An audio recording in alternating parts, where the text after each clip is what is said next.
Y'all, why are egg prices so high? I know that's a question we've all been wondering when we go to the grocery store, especially. So let's dive into it. So I'm sure you've seen or heard on the news things like this right here. Bird flu, which is causing egg prices to soar. Dozen eggs now 50% more expensive than a year ago. Egg prices, you may have noticed, they have been high for a long time. People are going to great lengths to avoid shelling out almost $5 a dozen. Eggflation is back with a vengeance. Prices keep climbing, and it's cooking the family's grocery budget. The average cost for a dozen eggs hit $4.95 in January. That is an all-time record high. So here's what I think, y'all. I think that it really just boils down to, look at these, our economy. We are a capitalist society, y'all. And this isn't a conspiracy theory, but I just think that companies want to make as much money as they can. And as someone that's a homesteader, I've been paying attention to these things and these trends for a while now. And around the same time of year, egg prices seem to go up, or there's always something going on with chickens and eggs. For example, man, look at that. For example, about 2 years ago, there was a theory that Tractor Supply feed was causing chickens not to really lay eggs that well. Well, now we have the bird flu and things such as that. And I think it's just corporations being very greedy. Check that out. I just think it's corporations being very greedy, y'all. Because look at countries around the world and their egg prices. Mexico, for example, their average egg price is somewhere between $1.70 to $1.80. They're our neighbors. How come their egg prices aren't the same? I think it's just greed. I think it's a little bit of price gouging, whatever you want to call it. And most importantly, I think it's companies taking advantage of the bird flu, because I'm not doubting that the bird flu is a thing.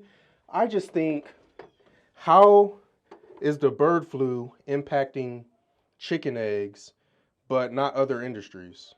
We have a shortage of chicken eggs, but not other chicken products, such as breasts, legs, thighs, wings.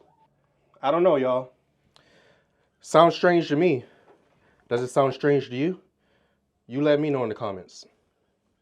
And y'all, here are my thoughts. So I think that it's just their attempt to create food scarcity and have us buy everything up, like all the eggs. And it happens around the same time every year. And we went in Walmart just so I could show Nico the prices, because I do the grocery shopping. And look at this, y'all. The shelves are empty. And a 60 count of eggs is now $27, where just a month ago when I bought some, it was 20 bucks. Crazy.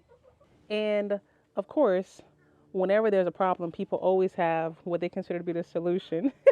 And I can hear some people saying, hey, go get you some chickens, start your own coop. But with that comes a lot more than just going to pick out some chickens, y'all.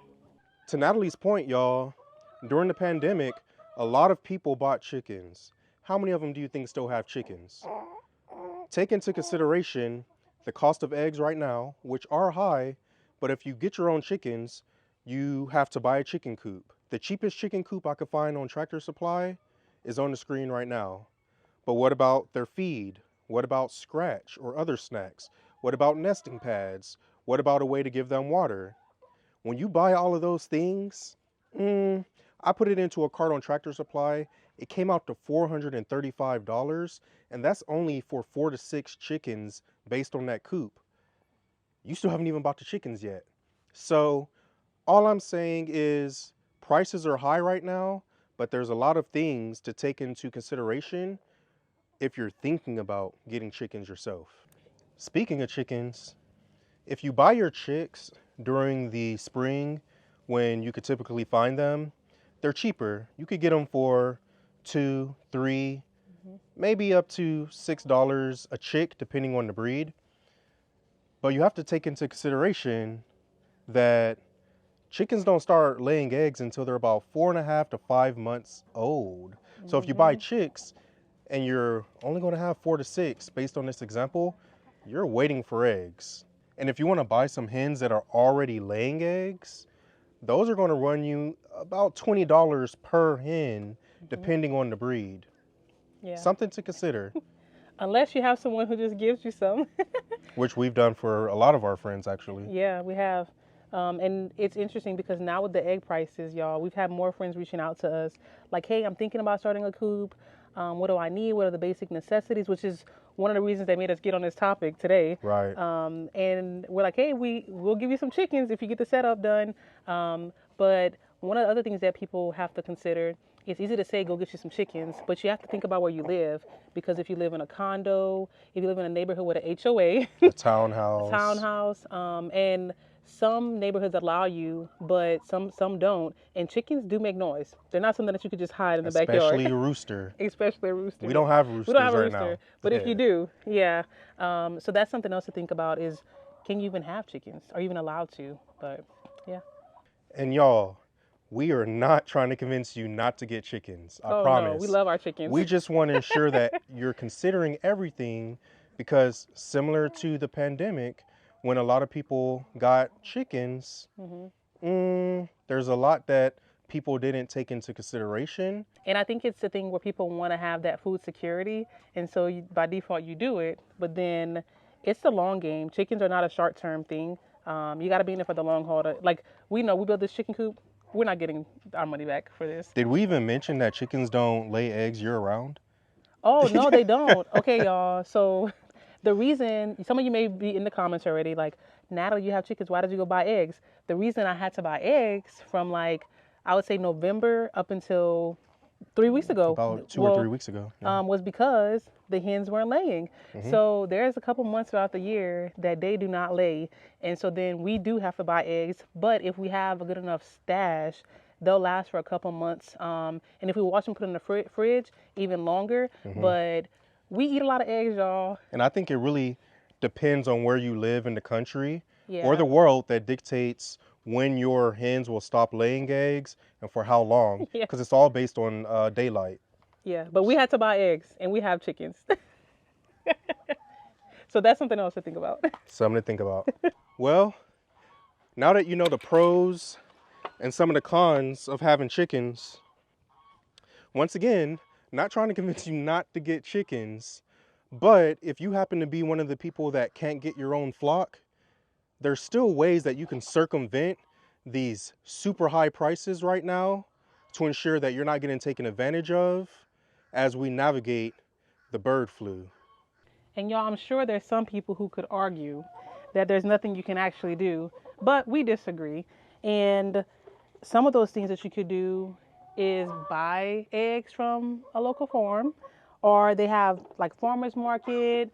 There's Amish grocery stores that have fresh eggs. We know we have some of our neighbors who actually have an egg stand like at the end of the road. So going there, even when you do have to buy from the grocery store, because let's be honest, some of us don't have those resources available, buy what you need. Like the other day, I was in the grocery store and there was a lady next to me where she was grabbing all the eggs and she had a bunch of toilet paper because she didn't want to come back to the store because we had a whole conversation about it. But just buying what you need, I think about whenever there's like hurricanes coming or like just other things happening, people buy more than what they need. And then that shows them there's a demand. So there's no reason for them to mark the prices down. But I assure you, if you support local businesses and buy what you need, those prices are going to come down. We forgot to mention something that actually scares me sometimes. Snakes. So this is a clear sign that we had a snake come in and get some of our eggs last night because we had, how many? What? 4. 4 or 5 right here in this little bucket. And Feeding trough for the horses. they're gone. But then look, he left some evidence. All right, y'all. So we mentioned that there's ways that you could circumvent the price gouging that's taking place. And the top thing that I would recommend is buying from a local homesteader or farmer. Yeah. A lot of times, a lot of your local farms or homesteaders, they sell eggs. And the cool thing is, because they're cutting out the middlemen, the prices are still great. You could find prices anywhere from $3 to $4 a dozen. And in comparison to the current prices, I don't think you could beat that. It might be worth considering. Yeah. And, you know, to wrap up my little tangent, those of you that are new here, Nico is the one that normally goes on tangents, not All me. the time. But I'm really passionate because buying eggs had me a little fired up, to be honest. But the reason I was saying earlier, buy what you need, but then also if you can buy from a local farmer, or farmer's market, whatever is available to you, because then it shows them that you don't have to buy it at the grocery store. As long as we show them that that's the only place to get it, then they're going to continue doing this. And so that's the reason, that's my main reason why, is when you show them there's other places, they're going to come down on those prices because they're like, oh snap, there's not a demand. They're getting smart. We got to figure this out to make our money, because it's all about what? Greed.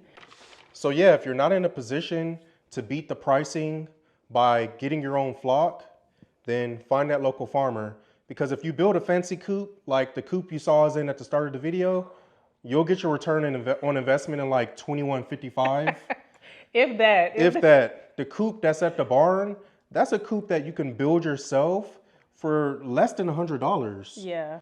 And we probably should have done this at the start of the video, y'all. But my name is Nico.